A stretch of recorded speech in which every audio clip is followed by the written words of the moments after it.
Hello, everybody. It's 8:22 p.m. Central Time on the 28th of August, 2023. It's Monday night here in the United States, and I hope you're doing well. And I am talking, this is my real voice this time. I did upload a video just kind of in tongue-in-cheek, but I do want to bring you up to speed as to what's happened today. A series of earthquakes have taken place in the West Pacific that are significant. The area that we warned 7 days ago, now 8 days ago. So last week, when I issued the weekly forecast, we had warned right here at the S-shape plate boundary in Indonesia. And let me get all the other earthquakes out of there so you can see what struck. A large 7 has struck right next to the S-shape plate boundary here. And this is the expected earthquake we were looking for. And it's a deep earthquake, though. It's down at 500-something kilometers deep, down below the plate boundary. And I do need to open up a plate boundary map from the USGS, just so you can see where I'm talking about with these plate boundaries. These are the mapped plate boundaries, just as they're accepted by modern science. And down below here, I'll just move my mouse around the area, that's where the deep earthquake struck. And in the past, when we've seen big, deep earthquakes like this, we tend to see shallower, larger earthquakes spread up, out, and away from where the deep earthquakes take place. So a deep 7 can result in a shallower, larger quake, usually next to where the deep earthquake takes place. Now, this can surround an area that's very large, going out many thousands of miles. Let me show you on here. So there's a three-dimensional representation of a dome or a bubble around the earthquake, and you see where the edges go out to, all the way out here over into Solomon Islands on the east. Over to the west, we reach all the way out to Nepal and India. We also go out to the edge of the plate boundary over to the west, which I'll show you in a moment on the USGS map, and down to the south as well, down to where the X and the Dutch Sense logo is. That's where my underwater base is. It rises up out of the ocean when I need to broadcast. That's a joke. There'll be people that take that seriously, so I better correct that. That's a joke, guys. Now, up here in Japan, you see where the dome goes as well. Now, let's go back to the USGS map. Let me point out all the areas I just told you about.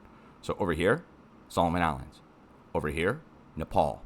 Over here, middle of the Indian Ocean. Down here, X marks the spot and Dutch Sense logo. Up here to the north, Japan, right at Tokyo, where the H-shape bend in the plate is going across there. That's where the dome goes out to. That's the spots we watch. How many is that? 1, 2, 3, 4, 5 intersecting points. Okay, so 5 intersecting points around the outside edge of the plate. However, 3 of those 5 are where I would watch for a big earthquake to take place in the next several days. 7 to 10 days, up to 14 days, 2 weeks. But usually within the first week to 10 days. And I would look next to the big deep quake. This puts us into Indonesia still. So Indonesia is the spot to watch for a shallower, larger quake. But there's other spots that I just told you about. All of them should be struck. It's not going to be like, oh, one of them's going to be hit or 2 of them. All of them should be hit by something significant as this wave that's coming up spreads out and away following these red lines. So think of it like this. Big deep earthquake happens down below here, then a big wave, very low frequency wave, electrically induced, passes through these red lines and spreads out and away to the other side of the planet in all directions from where the big deep quake happens. So it's like a big push on the underside of something, and then it spreads and tries to equally spread out to the west, up to the north, back to the east, and across the plate on the other side down towards Antarctica and the Indian Ocean in this case. So that's what we're going to look for. We're going to look for a shallower, larger earthquake in Indonesia next to this, right over here. This puts us next to Java and Sumatra.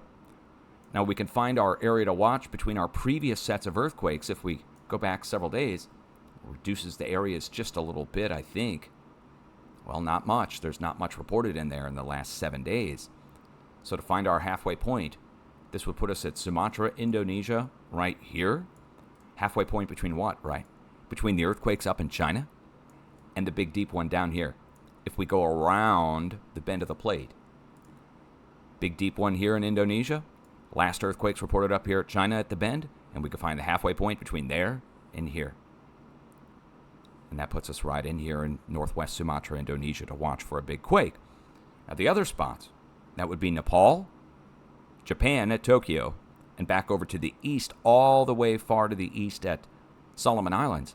All three of those should also watch for a significant sized quake, about the same size as the original deep event here. So this means a series of upper sixes or low sevens are also about to strike simultaneously over the next 7 to 10 days for Japan, Solomon Islands, and Nepal.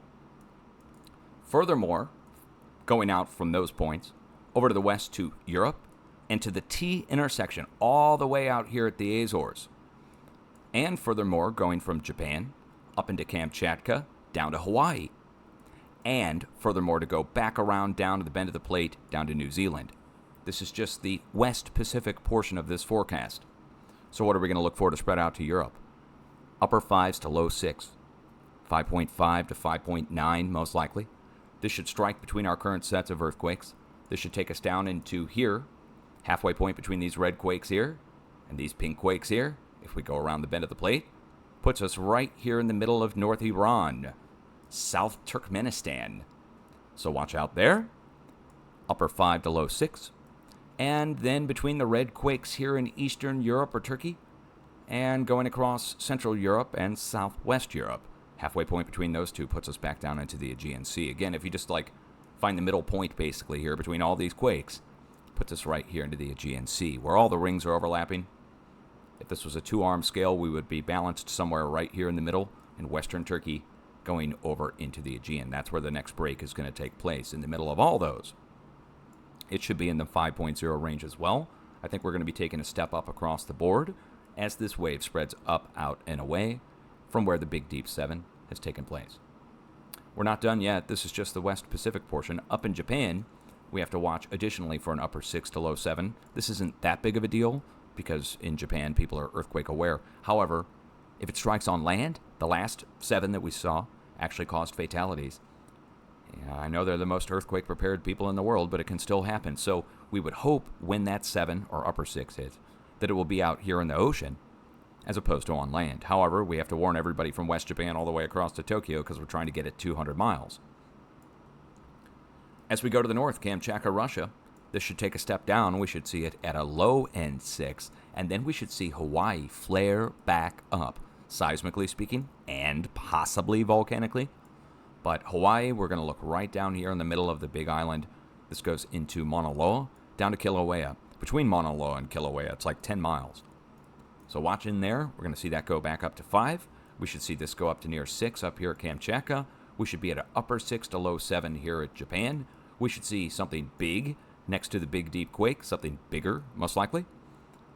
And then we should see something like an upper 6 also strike at Nepal, which is a big deal for there. Get the warning out to the people in North India and Nepal. I know I've got a lot of viewers in North India.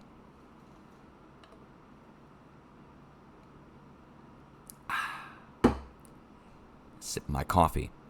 Let's go down into Africa, where we have a new 4.7 to 4.9. They downgraded this quake. You'll notice there's an X down there. We watch for the letter X to now move. Something in the upper 5 level as well. It should be pretty significant for the area in Southeast Africa. Mid-range to upper 5, 5.5 to 5.9. Let's go across over into Central America and South America really quick. Last night, or this morning, 5.7 struck right at the coast of Colombia, south of Panama. Then you'll see a bunch of 4s going across all of Mexico and Central America. Let's get the 4s out of there and look what's right in the middle. A 5. So in the middle, a bigger earthquake, surrounded on all sides like bookends, where this is being sandwiched together. There's something there. Let me show you. All those 4s I just told you about going across Central America, that's Mexico, and going down towards Colombia. 5.7 down here, but sandwiched right in the middle is our 5. Look what's in the middle. Another red line. It goes out to the east. This means Puerto Rico and the Eastern Caribbean's about to light up with new seismic activity, and that's on top of a hurricane that's kicking up right here, right now. What's it called? Hurricane Ida? Idaho? What? Something Ida. Ida care? I don't know. Get it? Okay. Anyway, this significant hurricane, Category 3, 115 mile an hour sustained winds and gusts up to 140 due to make landfall here in the next 2 days. That's Florida, the panhandle of Florida in the South United States. Now, we've seen significant sized earthquakes strike below tropical systems many times, even in rare locations. Actually, it just happened in Southern California when the Hurricane Hillary was passing over the radar station in LA. The earthquake struck below the radar station. The 5.1 struck directly below the radar station as the Hurricane I was passing over the radar. So you got the Hurricane I over the radar station. Then you got the radar down below pulsing 750,000 watt microwave into it. And then down below it, the earthquake struck as the eye was passing over. Anyway, here in the middle, going over to the east, this puts it all the way over here. We follow that red line that I just showed you. There's something following that red line. An electromagnetic wave in the plate. It's dropping off the earthquakes all the way along as it's going out and spreading out and away from the originating point or origin point of the wave. And those electromagnetic waves, we're calling them quake waves at this point, are vibrating up a very low frequency in electrical in nature in the plate, and it goes all the way over to the United States. It goes all the way over to Central America and South America, and then it goes around, physically goes around the plate edges and boundaries, seeking a path of least resistance. And then, down to the south, we got the same size quakes as we had up to the north. Exact same size. In the same day. So what's going on here? If we really look at it, it's like a giant arrow with a bunch of 4s going to the middle where there's a 5.7, and then we have a bunch more 4s and a 5.1 going down to the south where we have another 5.7 from 2 days ago, which they downgraded, but whatever. So really, it's 5.7 in the middle and then a 5.7 on one side. And that means most likely a 5.7 on the other in the next few days for the United States Northwest. But would they report it? It may have already hit. They're hiding earthquakes. They're not reporting them. That's a whole nother story, but I stand by it. Now, speaking of hiding earthquakes, reporting, I'm not going to get all conspiracy on you or anything, but I do want to show you what struck here where the 3.6 is reported in Madison, Ohio. There are two significant features next to the earthquake epicenter, and I'll tell you what they are before we zoom in so it's no shock. There's two drill points for gas, and there's a nuclear power plant. Now, I'll explain how both can lead to an earthquake next to them without causing them. So I'm not saying the gas wells here or the nuclear power plant actually caused this earthquake. However, it's a rare 4, downgraded to 3.6. And I just did a little bit of looking around. Right over here, I found two gas wells. I'm not blaming the people who own these wells or anything like that. These are drill points, though, where they're going to be getting methane out of the ground. And you can see them at a street level. So if you want to drive up and down this road right here on a street level, you'll find more of them. And you can just see the tanks at ground level. It's not up for debate. They really are methane collection drill points for gas wells. Now, also, right next to here is a nuclear power plant. There it is. And the Perry Nuclear Power Plant. But this gets into what Mother Nature is putting through the plates. What I've been telling you about this whole update so far, which is there's an electromagnetic wave that Mother Nature is generating, very low frequency, or greater, ultra low frequency, or extremely low frequency. I don't know which. Sometimes it's all three, because the spacing on the earthquakes tells us how big the wave is. Thousands of miles apart for each peak. So this being a wave spreading out across this edge of the plate over here in the West Pacific, we're talking about 1,500, almost 2,000 miles apart between each peak. Well, that would put us into extremely low frequency range. And same for the United States. Look at the spacing. These are just the earthquakes reported from the USGS today. You should be able to see it, though. It's doing the same thing on both sides. One's a little closer spaced than the other, though. So we're talking very low frequency going into the United States and extremely low frequency coming up in the West Pacific. Vibration, think of a wave going across a lake. You throw a rock into a lake and you get a big kerplunk. right next to where the rock is, big steep waves, then they spread out. As they spread out, they also start to get absorbed by the lake. By the time they reach the other shores, they're dissipated somewhat, but they're still somewhat equally spaced, right?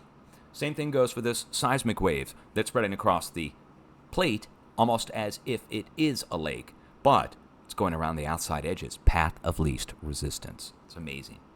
Let's go look at the other locations across the United States. The drill points here don't help things. The drill points here are at least a few hundred, if not a few thousand feet deep. And the drill points are lined with metal casements. So they don't just drill, they actually line it with metal casements. I would consider those almost like VLF antennas in the ground that could pick up vibration, specific vibration, depending on how long they are in certain shafts that go down. And that it would vibrate like a string on a harp. So then you've got the nuclear power plant next to here, and it's generating a boatload of its own very low frequency power. The power that's in your power lines, coming out of the wall even, is very low frequency. It's a few 60 hertz or something, right? So we're talking about low frequency in the power lines, low frequency being generated, and then Mother Nature's low frequency down on the plate. And Mother Nature's low frequency attracted to these spots that humans have either drilled for the long casements in the ground, fracture points in the plate, or the electrical inducement of it. But they didn't cause it. It's Mother Nature's wave that's going across the plate, because guess what? We can go back to my video from 7 days ago over here on my YouTube channel. See, 7 days ago. And 7 days ago, we warned the East Coast here, where the arrowhead is, for a rare 4.0 earthquake to strike. Now, this is on the edge of the craton. You can go back and listen to my video. I was very specific about it, zoomed in right here, and said we have to watch on the edge of the craton for a rare 4.0 quake to strike. And I said, really, we have to warn everybody across Virginia all the way down here into North Carolina, but this is the center where we're watching. The reason I was watching there is, let me show you. Here's the craton diagram. This wave goes around things as opposed to directly through them. When it goes around things, it drops off the quakes around the bends of the plates. So, what happened? A 4 struck in southern Colorado at the drill point there first. Let me show you. See western Colorado? This is on the edge of the craton. Look at Colorado on the craton diagram here. See where the J-shaped arrow is? Look at Colorado. See the craton? The purple part meeting the rusty brownish part? It goes right down through central Colorado, right? There's something there. 10,000 drill points right along that middle point. Right on that edge of that craton. And this 4.0 struck there first. So first this hit. And look what's there. There's the shadow of the jack of the pump. So, let's recap. First, going back to this past week, a 5.1 earthquake struck down below the radar station down here in LA as the hurricane was passing over. I already covered that. You guys can go look up and watch that video showing the radar station, showing the earthquake directly below it. The coordinates take you right there. You can't miss it. So first that 5 hit. When that 5 hit, I issued a warning for Texas to be on watch for a 4.0 earthquake. And I issued a warning for a 4.0 earthquake to strike over here on the East Coast, over at the Virginia border. So, did Texas get hit? Yes. Texas got hit by a 4 as well. Let me get it on the screen here. Hold on. Sorry, it's refreshing right now. Boom. Let's get all the smaller quakes out of there just so you can see the... There we are. All right, so now you can see it. Colorado got hit at its drill points. Texas got hit at its drill points. Now, however, we're 0.9 off on my forecast. I was looking for up to 4.9, and instead a 4 hit. Same for over on the East Coast. I was looking for up to 4.9 to strike, and instead a 4 hit. They downgraded it to whatever, what is it now, 3.6. So the locations we were looking for to be hit, Texas, but Dallas didn't get hit. Dallas has not been hit. That was warned in the 7-day warning. So while Dallas didn't get hit, Western Texas did. I'm one man trying to master something everybody said was impossible, which is earthquake forecasting. I want to define terms for those of you who are new here and don't know. Earthquake forecasting is not to be confused with earthquake prediction. There's a lot of literature and a lot of writing and talk and hubbub by a bunch of bloviating professors and everybody saying that earthquakes cannot be predicted. And I agree with that, much like predicting a horse race or predicting a presidential election. You can get lucky, you can guess, you can have your reasons why you're doing your prediction, but it's a very specific time, a very specific thing, and you are very specific about what you're predicting. Versus forecasting, which is forecasting gives you a swath, a broad swath of the things that you're looking for to happen in a general area in a general time over a period of time. And so forecasting is what we're doing. We are not doing prediction, just so you can understand the difference in terminology and how the professionals might get you tripped up in thinking that one is not possible when the other is. So I agree. Earthquake prediction, knowing the exact time or exact magnitude or exact anything on anything natural, is impossible. However, you can forecast a hurricane, and they'll give you 5 different outlooks, some going in completely different directions, like the hurricane that's getting ready to hit somewhere in here in Florida. They have it going all the way from down here at Tampa, all the way up here to the Panhandle. So it's a broad swath. They know that a hurricane's going to come to the region within the next several days. The same thing could be said for earthquake forecasting, is that we know an area is going to be hit with a certain size within the next few days, and that's why I issued the warning up here, and it then hit next to our drill point and our nuclear power plant, which is precipitating the quake there, that's already expected in the region. Same for in here and in here, Texas and Colorado. Same for below the location in Southern California. Many people don't know. The day before the 5.1 hit, when the hurricane came in, I issued the warning for it. I'm not bragging, I just have to tell you. Who's going to tell you? People think somebody's going to text you on your phone and tell you, hey, did you hear about how Dutchsinse warned the day before to watch near the radar station for a 5.0 range earthquake as the hurricane passed over? And then the next day, the 5.0 range earthquake hit as the hurricane passed over the radar station? And it hit below the radar station? Who's going to contact you and tell you that when everybody in the world denied that it could ever happen? Or didn't know that it was possible that it could? All right, now let's just wrap this up and just tell everybody one more time what we're expecting. We're expecting a big increase across the board. And I haven't even issued the warnings for the United States yet. But over here, West Pacific, you can certainly count on an increase over the next 7 to 10 days and a spread to go out all the way to Europe.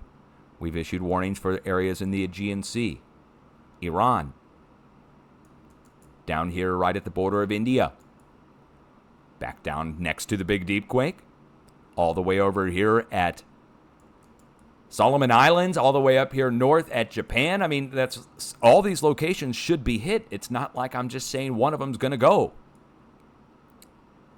In the United States, we're going to expect a magnitude across the board increase. So this means everywhere where you see 2s, you will see 3s. Everywhere where you see 3s, you will see 4s. And everywhere where you see 4s, you will see 5s. So this means Southern California at the Mexico border should be going back up to 5.0 down by Salton Sea. This means Southern Colorado into Texas, Panhandle of Oklahoma. You see where all 3 sets of earthquakes overlap right there. I wouldn't look in New Mexico. I would look on the south side. As we go back up to the north by northeast, we go up here and we're going to be seeing a mid-range 4 come in the northeast. Quebec most likely. Edge of the Craton. Vermont, New Hampshire. Vermont and New Hampshire. People's earthquake. And that's in the United States, magnitude across the board. Hawaii's due for an increase big time on the Big Island here. That's going to be going up to 5.0. Then we're going back up to 6s once we get back up into Kamchatka. I left out Alaska. I don't know what's going on up here in Alaska. It's getting a little weird. Lack of large earthquakes. The rest of the plate shifting. You got HARP up there, of course, and we got the X-band radar ship and God knows what else. There's been a lot of other stuff going on up here to the north in the Arctic, such as all the fires. I haven't issued any forecasts for Alaska in at least 2 months. And I've been watching, just wondering, where is the seismic in one of our most seismically prone areas in the United States, North America? I'm going to go ahead and just tell you that this week, in particular, with the big 7 on the opposite side of the plate, while I'm not issuing a direct forecast for this, I'm going to watch here for a potential of a large quake by the end of the 14-day time period. So likely what will happen here is I'll be back on in the next week, and I'll either adjust the area from Kamchatka into Alaska, or we'll see a big earthquake up there in the next, before I get to do that. Big, when I mean big, I mean it, so I don't just talk about, we talk about 6s, those are large. We talk about 7s, those are big. And this would be a bigger quake, so it could go up, but I'm not going to issue the forecast for it now. I want to wait and see which way the wave goes, how much it dissipates. Does Japan get hit? Do all the locations that I'm looking for get hit before I warn people up in Alaska? I may regret doing that. Anyway, all right. So what else happened this week? The fires. The fires. I have to talk about it. It is on all these fires on the edges of the plates, on these volcanic islands. They're happening all over the world. It's not just in the United States. People are talking about them, thinking that it's some kind of directed energy weapon. I don't know what to tell you about that other than I haven't found anything. I haven't found any beams, but they would censor that at this point. But the fires. I'm not going to get into showing them right now. Again, it's all a bit much to start showing. But in the Pacific Northwest, the amount of fires have just gone through the roof as the seismic has gone somewhat quiet. I would say we need to keep an eye on the fire areas just in case there's been earthquake activity in the fire areas. Now, Canada, you see, it looks pretty quiet, but that's due to the Canadian agency and the USGS. It's not due to the actual seismic quietness. The locations burning in Canada, oil pumping operations. A lot of them. Not all of them, but a boatload of them. Same for in the United States. Down in Louisiana. A bunch of fires down in Louisiana. Come on. Fires at oil wells. Out in California, big fire broke out at Missouri Triangle. Where was it? At the oil wells. You'd have to tell me they were all chance. Fires at the oil wells in Alberta, fires at the oil wells in BC, fires at the oil wells in California, fires at the oil wells in Louisiana. Oh, and a refinery now, too. Not just at the oil wells in Louisiana, but also at a freaking refinery.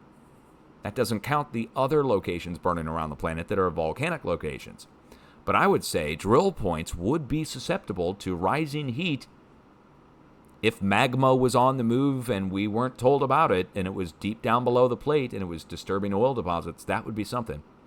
The Moho layer could be on the move. I mean, there's so many weird things to contemplate. If you don't know what the Moho layer is, it's a layer above the asthenosphere but below the plate. So it's like a thin layer that they say is fluid and moves.